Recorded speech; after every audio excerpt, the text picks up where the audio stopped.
Interlocking of reverse दुनिया का सबसे बड़ा मेगा प्रोजेक्ट जो भारत की तकदीर और तस्वीर दोनों बदल कर रख देगा। अब ना पड़ेगा राजस्थान में सूखा और ना आएगी उत्तराखंड में बाढ़। 30 महानदियों को जोड़कर भारत रचेगा इतिहास। काट दी जाएगी सिंधु, झेलम और चिनाब की पाइपलाइन।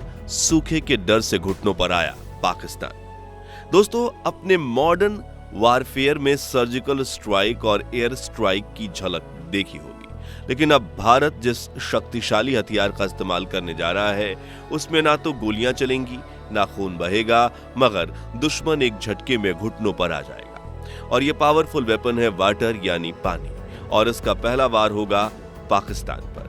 जी हां, वो पाकिस्तान जो सालों से भारत की सिंधु नदी के पानी पर निर्भर है, अब उसी की धड़कन पर भारत ने शिकंजा कस दिया है। लेकिन यह सिर्फ एक बदले की कहानी नहीं है, यह उस क्रांतिकारी परिवर्तन की शुरुआत है जो भारत को नदियों के देश से जल महाशक्ति में बदल देगा। एक ऐसा प्लान जिससे न सिर्फ भारत के 60% सूखे जिले हमेशा के लिए हरे भरे हो जाएंगे, बल्कि वो पानी जो आज बेकार समुद्र में गिर रहा है या दुश्मन देशों के खेत को सींच रहा है, वो भारत के किसान, उद्योगों और शहर की सेवा करेगा। और इसी वाटर स्ट्राइक की शुरुआत हो रही है दुनिया के सबसे बड़े water mega project interlocking of reverse यानी नदी जोड़ो परियोजना से। यह प्रोजेक्ट न सिर्फ बाढ़ग्रस्त इलाकों में बाढ़ आने से रोकेगा, बल्कि सूखाग्रस्त इलाकों को पानी भी देगा, बल्कि बिना कोयले के हजारों मेगावाट बिजली भी उत्पन्न करेगा और देश को एक रेवोल्यूशनरी ट्रांसपोर्ट सिस्टम भी देगा। लेकिन क्यों इस प्रोजेक्ट के नाम मात्र से ही पाकिस्तान और बांग्लादेश का गला सूख गया है और 200 किलोमीटर लंबी नहर, 12 अंडरग्राउंड टनल्स और कई बड़े डैम्स वाला नदी जोड़ो परियोजना का वो रीसेंट सीक्रेट प्रोजेक्ट कौन सा है जो पाकिस्तान की पाइपलाइन ही काट देगा?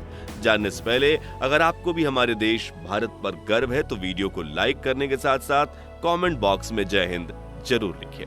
दोस्तों, ये कोई संयोग नहीं है जब पाकिस्तान बार बार भारत की सरहदों को पार कर रहा है, तभी दिल्ली में एक चुपचाप फैसला लिया गया था, इंडस वाटर ट्रीटी को सस्पेंड किया जाएगा। ये वही संधि है जिसके तहत भारत पाकिस्तान को अपना 3 बड़ी नदियों सिंधु, झेलम और चिनाब का 80% से ज्यादा वाटर देता है।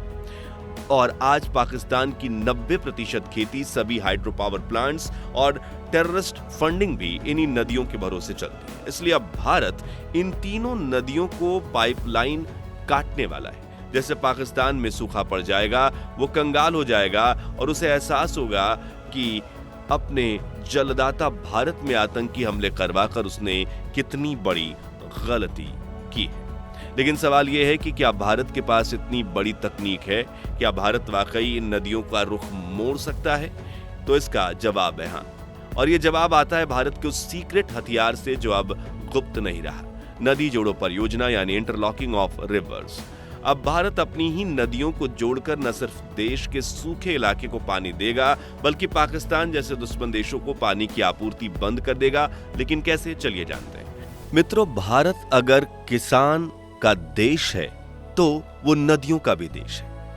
हमारी नदियों ने भारत को एक कृषि प्रधान राष्ट्र बनाने में अहम भूमिका निभाई। ये नदियां प्रकृति का वो अनमोल वरदान है जिससे दुनिया के कई देश वंचित हैं। आज भारत तेजी से वर्ल्ड सुपर पावर बनने की ओर बढ़ रहा है और अगर हम अपनी नदियों का सही उपयोग करना सीख लें तो ये प्रोग्रेस कई गुना तेज हो सकती है। इसी सोच के साथ भारत ने कई ऐतिहासिक मेगा प्रोजेक्ट शुरू किए और जिसमें सबसे बड़ा है इंटरलॉकिंग ऑफ रिवर्स यानी IRL प्रोजेक्ट। इसके तहत देश की 37 नदियों को 30 लिंक के जरिए जोड़ा जाएगा ताकि बाढ़ से भरने वाली नदियों का पानी उन नदियों में भेजा जा सके जो सूखी जा रही हैं। इससे एक और बाढ़ से राहत मिलेगी तो दूसरी ओर सूखे इलाके में भी हरियाली लौटेगी। लेकिन हालांकि ये काम जितना आसान सुनाई देता है, हकीकत में उतना जटिल है। लेकिन इससे पहले कि हम चुनौतियों की बात करें, हमें यह समझना होगा कि भारत की कुछ नदियां हमेशा ओवरफ्लो क्यों रहती हैं और कुछ पूरे साल सूखी क्यों रहती हैं। तो देखिए, दरअसल भारत के 90% से ज्यादा हिस्से में जून से सितंबर तक बारिश होती है और इस दौरान अधिकतर नदियां भर जाती हैं। लेकिन बारिश खत्म होते ही इनमें से करीब आधी नदियां सूखने लगती हैं क्योंकि उनका मुख्य जल स्रोत सिर्फ मानसून की बारिश है। वहीं दूसरी तरफ गंगा, सिंधु और ब्रह्मपुत्र जैसी नदियां साल भर बहती हैं। क्योंकि इन्हें हिमालय से पिघलते ग्लेशियर्स से लगातार पानी मिलता रहता है।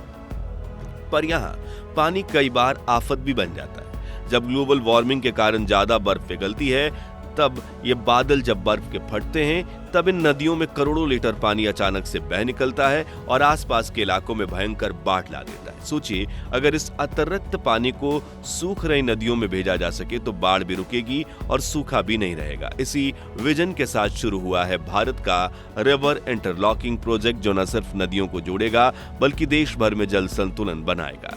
इस मेगा प्रोजेक्ट का मुख्य उद्देश्य है देश के 140 करोड़ लोगों तक बराबर पानी पहुंचाना। देखिए, जहां दुनिया की 18% आबादी भारत में रहती है, वहीं हमारे पास सिर्फ 4% ताजा पानी है। इसे संतुलित करने के लिए सरकार ने नीरा यानी national interlocking of reverse authority बनाई है, जो इस प्रोजेक्ट को 3 चरणों में पूरा करेगी। पहले चरण में हिमालयी नदियों गंगा, यमुना और ब्रह्मपुत्र पर बड़े स्टोरेज डैम बनाए जाएंगे और इन्हें आपस में जोड़ा जाएगा। दूसरे चरण में दक्षिण भारत की 16 नदियों को लिंक किया जाएगा, जैसे महानदी और गोदावरी का एक्स्ट्रा वाटर कृष्णा, कावेरी और पेन्नार जैसी नदियों में भेजा जाएगा। जिसके बाद आखिरी चरण में दक्षिण की नदियों को पूर्व की नदियों से जोड़ा जाएगा, जिसके साथ ये लिंकिंग प्रोजेक्ट पूरा होगा। इतना ही नहीं, नदी जोड़ो परियोजना के तहत नदियों को आपस में जोड़ने के साथ साथ कई बड़े डैम और रिजर्वायर भी बनाए जाएंगे। इसका सबसे बड़ा फायदा ये होगा कि करीब 34,000 मेगावाट हाइड्रो पावर प्रोड्यूस होगी, यानी बिजली भी बनेगी, पानी भी बचेगा। इसके साथ ही देश में एक नई क्रांति की शुरुआत होगी, मैरीटाइम ट्रांसपोर्ट सिस्टम, यानी कि अब नदियों में चलने वाले बड़े जहाजों के जरिए भारी माल एक राज्य से दूसरे राज्य तक आसानी से पहुंचाया जा सकेगा। ठीक वैसे ही जैसे समुद्रों में कार्गो शिप्स चलती हैं, इससे खासकर मध्य प्रदेश जैसे लैंडलॉक स्टेट्स को समुद्र तक सीधा रास्ता मिलेगा, जिससे वहां के उद्योग को अपने प्रोजेक्ट्स गुजरात और महाराष्ट्र जैसे कोस्टल स्टेट्स के पार्ट्स तक भेजने में बड़ी राहत मिलेगी। और जब नदियों का पानी देश के कोने कोने तक पहुंचेगा तो किसान बारिश पर निर्भर ही नहीं रहेंगे।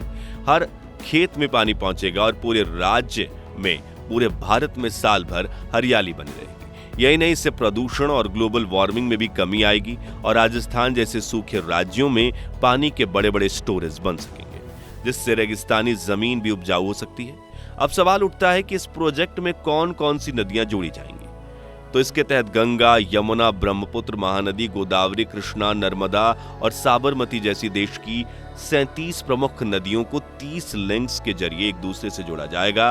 लेकिन अब इसमें 3 और नदियों का नाम जुड़ गया है, जिसमें पाकिस्तान का गला सूख रहा है और चीन की भी हालत पतली हो गई है। और ये 3 नदियां हैं सिंधु, झेलम और चेनाब। जी हाँ, हाल ही में पाकिस्तान के आतंकवादी हमले के बाद भारत सरकार ने यह डिसीजन लिया कि अब हम हमारी इन नदियों का पानी पाकिस्तान को नहीं देंगे और इन नदियों से जुड़े लिंकिंग प्रोजेक्ट का पहला स्टेज तो शुरू भी हो चुका है। जी हाँ, इस मेगा प्रोजेक्ट के तहत सिंधु नदी का पानी अब रावी और व्यास नदियों में डाइवर्ट किया जाएगा, जिससे पाकिस्तान की जीवन रेखा कही जाने वाली सिंधु नदी का बहाव सीमित हो जाएगा। इसके बाद व्यास और रावी का पानी मिलकर सतलज नदी की ओर मुड़ जाएगा, जो सीधा पहुंचता है हरी के बैराज तक। यहीं से असली खेल शुरू होता है।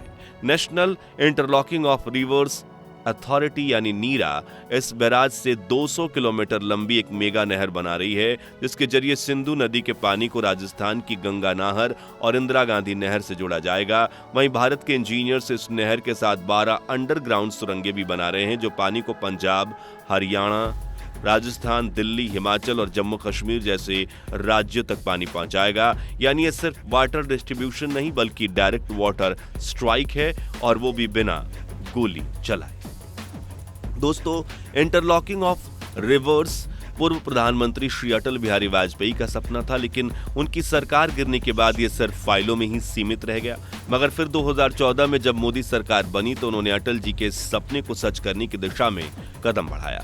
अब तक लगभग 7,600 करोड़ रुपए इस प्रोजेक्ट पर खर्च हो चुके हैं और हर साल 1,000 से 1,500 करोड़ का बजट इसको मिलता है। लेकिन सच ये है कि इतनी मेहनत और पैसे के बावजूद भी ये प्रोजेक्ट धीमी रफ्तार से चल रहा है। इसकी 3 सबसे बड़ी वजह हैं। सबसे बड़ी चुनौती है इंजीनियरिंग, क्योंकि भारत की हर नदी अलग अलग बहती है, अलग जमीन से गुजरती है। ऐसे में एक यूनिवर्सल डिजाइन से काम नहीं चलेगा। हर लिंक के लिए नया प्लान बनाना पड़ेगा और इसमें समय लग रहा है। दूसरा ऑब्जेक्ट है ऑब्स्टेकल है फंडिंग। यह प्रोजेक्ट अरबों का है, सालाना 1000 करोड़ से अब सपना पूरा नहीं होगा। इसे स्पेशल स्टेट्स और प्राइवेट इन्वेस्टमेंट दोनों की जरूरत है। तीसरा और सबसे कठिन चुनौती है लीगल और सोशल बैटल, क्योंकि 15,000 किलोमीटर लंबी कैनाल्स के लिए लगभग 55 लाख लोगों को विस्थापित करना पड़ेगा और इसमें ज्यादातर किसान और आदिवासी होंगे। सरकार उन्हें मुआवजा भी दे, फिर भी कई लोग कोर्ट का रास्ता पकड़ेंगे और वहां सालों तक केस चल सकता है। लेकिन जैसा कहते हैं, जहां चाह है वहां राह है। अगर भारत सरकार इस महायोजना को सफल बना लेती है तो न सिर्फ देश के करोड़ों लोगों को पानी मिलेगा, बल्कि पूरी दुनिया में भारत एक नया एग्जाम्पल सेट करेगा। तो दोस्तों, आपको भारत सरकार का ये विजनरी रिवर लॉकिंग प्रोजेक्ट कैसा लगा? क्या ये वही मास्टर स्ट्रोक है जो भारत को एशिया के सुपर पावर के रूप में खड़ा कर देगा? कमेंट्स में बताइए। ये वीडियो अच्छा लगा हो तो इसे लाइक और शेयर जरूर कीजिए और ऐसी दिलचस्प खबरों के लिए हमारे चैनल को सब्सक्राइब करके पास वाली घंटी जरूर बजा दीजिए। जय हिंद, वंदे मातरम।